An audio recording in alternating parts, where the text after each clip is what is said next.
बिस्मिल्लाहिर्रहमानिर्रहीम। अस्सलाम वालेकुम। कल हमने आज हम स्टार्ट करेंगे टाइप ऑफ मैट्रिसेस। मैट्रिसेस के कुछ जो टाइप हैं वो हम देखेंगे। पहली जो मेरे पास है वो है रो मैट्रिक्स। रो मैट्रिक्स क्या होती है?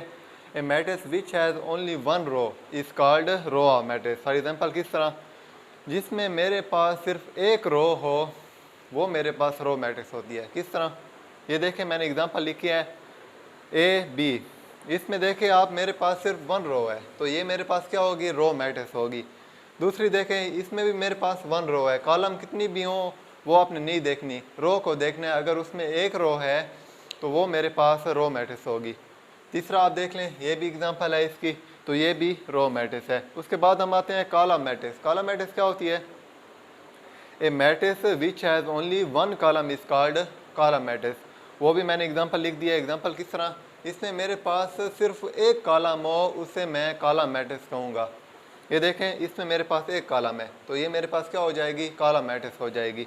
इसमें देखें, ये भी एक कॉलम है, ये भी एक कॉलम है, इसे मैं रो मैट्रिक्स में भी लिख सकता हूँ क्योंकि मेरे पास एक रो है। इसे रो मैट्रिक्स भी कहेंगे और कॉलम मैट्रिक्स भी कहेंगे।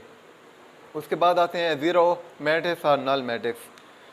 ज़ीरो मैट्रिक्स क्या होती है? Any matrix which has all the element are equal to zero is called zero matrix. किस तरह? फॉर एग्जांपल, जिसमें मेरे पास सारे एलिमेंट मैट्रिक्स के ज़ीरो के इक्वल हों तो वो मेरे पास ज़ीरो मैट्रिक्स होती है। एग्जांपल मैंने लिख दिए, देखें मैट्रिक्स है 0 0 0 0। ये इसका ऑर्डर 2 है, 2 क्रॉस 2 में भी मैं लिख सकता हूँ और 3 क्रॉस 3 में भी लिख सकता हूँ।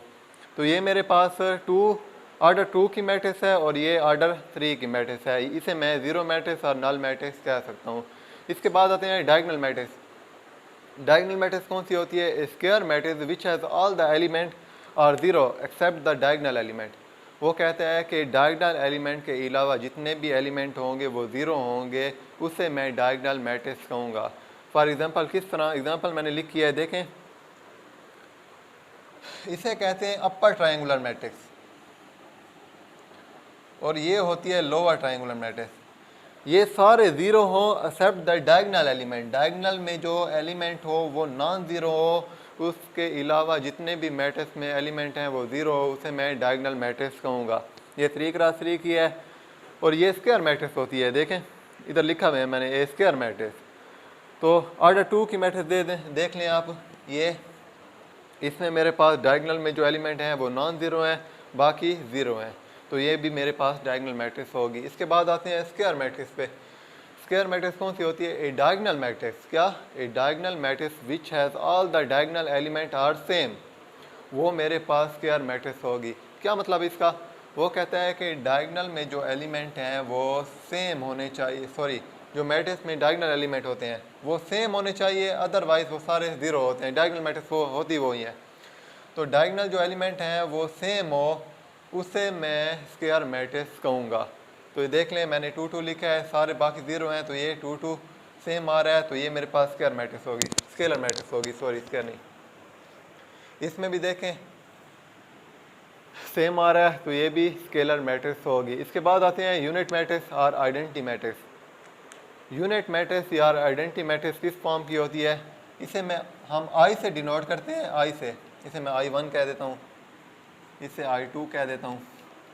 आई से हम बेसिकली इसे डिनोट करते हैं। आई इक्वल टू किस फॉर्म की होती है? जिसमें मेरे पास डायगोनल जो एलिमेंट होते हैं वो 1 1 होंगे, डायगोनल मैट्रिक्स होगी, और डायगोनल जो एलिमेंट होंगे वो 1 1 होंगे। इसे मैं आइडेंटिटी मैट्रिक्स होऊंगा। अब देखें, 2 चीज़ें आपको बता देता हूँ ज़ीरो मैट्रिक्स और आइडेंटिटी मैट्रिक्स के बारे में। ज़ीरो मैट्रिक्स वो होती है जिसमें आपने देखा होगा कि एडिटिव आइडेंटिटी जो होती है। एडिटिव आइडेंटिटी क्या मतलब? जिसको मैं किसी से भी ऐड या सब्ट्रैक्ट करूं तो वो मेरे पास वही आंसर दे किसी भी नंबर से। तो ये मैट्रिक्स में ये एडिटिव आइडेंटिटी जो होती है वो ज़ीरो मैट्रिक्स होती है, और मल्टीप्लिकेटिव आइडेंटिटी जो होती है वो आइडेंटिटी मैट्रिक्स होती है। इस मैट्रिक्स को मैं 3 ऑर्डर के साथ जब मैं मल्टीप्लाई करूँगा किसी भी मैट्रिक्स से तो वो मेरे पास वही मैट्रिक्स देगी, कोई फ़र्क नहीं पड़ेगा उसे। तो इसीलिए मैं इसे आइडेंटिटी मैट्रिक्स या यूनिट मैट्रिक्स कहता हूँ। इसके बाद हम आते हैं ट्रांसपोज ऑफ मैट्रिक्स पे। चले हम देख लेते हैं ट्रांसपोज ऑफ मैट्रिक्स।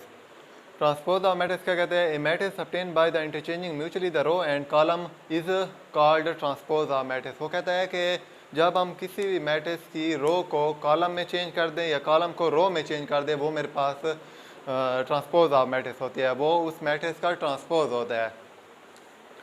जैसे मैंने एग्जांपल लिखी है, मेरे पास कोई भी मैट्रिक्स है, ए इक्वल टू है 1 3 2 और 4 के इक्वल है, ठीक है। जब मेरे पास देखें इसमें ये जो रो है, जब मैं इस रो को कॉलम में चेंज कर दूंगा, 2 रो है ना इसमें, दोनों रो को मैं 2 कॉलम में चेंज कर दूंगा, उसे मैं ट्रांसपोज कहूँगा। फॉर एग्जांपल ये देख लें, मेरे पास 1 3 है रो में, तो जब मैं इसका ट्रांसपोज लूँगा तो इस 1 3 को मैंने कॉलम में चेंज कर दिया है। और इसी तरह जब ये 2 3 है रो में, तो इसका जब मैं ट्रांसपोज, मतलब पूरी मैट्रिक्स का ट्रांसपोज होता है ना, जितनी भी रो होती है वो चेंज होती है कॉलम में, या फिर कॉलम को भी आप चेंज कर सकते हो, इस तरह भी आप चेंज कर सकते हो। जैसे 1 2 है, इसको आप कॉलम में चेंज कर दें, तो देखें ट्रांसपोज जब मैंने लिया है, रो को मैंने कॉलम में चेंज कर दिया। 1 3 थी, इसको मैंने कॉलम में लिख दिया। ये 2 4 था, इसको मैंने कॉलम में लिख दिया। तो ये इस मैट्रिक्स का ट्रांसपोज होता है। इसके बाद आप देखें सेमेटिक मैट्रिक्स कौन सी होती है। A matrix A is said to be symmetric if A का ट्रांसपोज इक्वल टू ए के बराबर आ जाए।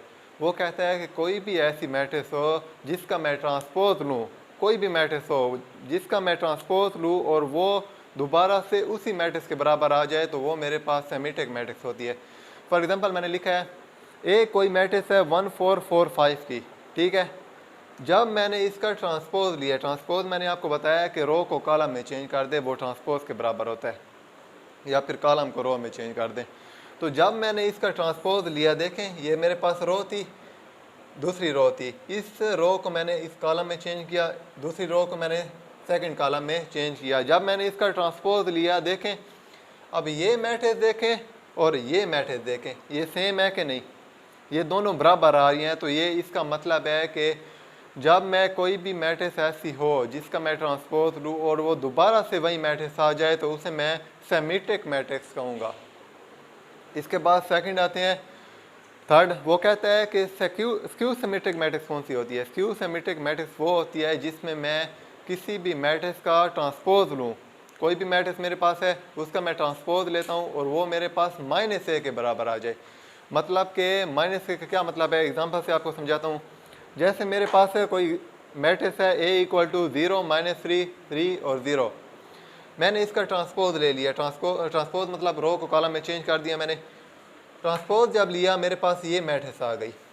अब देखें ये मैट्रिक्स, यहाँ से मैं माइनस मल्टीप्लाई कर दें या माइनस कॉमन निकालें। माइनस जब यहाँ से कॉमन निकालेंगे तो 0 तो न्यूट्रल होता है, 0 आ जाएगा। यहाँ से ये प्लस का 3 है तो माइनस कॉमन निकलेगा, तो ये माइनस का 3 हो जाएगा। साइन मतलब चेंज हो जाएगा, माइनस बाहर निकलेगा तो अंदर के साइन चेंज हो जाएंगे। तो ये -3 आ जाएगा, ये 3 आ जाएगा और ये 0 आ जाएगा। अब ये जो मैट्रिक्स है 0 -3 3 और 0, ये आप देखें मैंने आपको बताया ये a के बराबर है, तो ये इसकी जगह मैंने a लिख दिया। अब मैंने इस मैट्रिक्स का ट्रांसपोज लिया और वो मेरे पास -a के बराबर आ गया। जब किसी मैट्रिक्स का ट्रांसपोज लो और वो मेरे पास -a के बराबर है, तो वो मेरे पास जो मैट्रिक्स होती है उसे मैं स्क्यू सिमेट्रिक मैट्रिक्स कहूँगा। शुक्रिया। कल आज के लिए इतना काफ़ी है, तो इससे आगे कल हम स्टार्ट करेंगे। इसकी एक्सरसाइज जो है वो हम स्टार्ट करेंगे।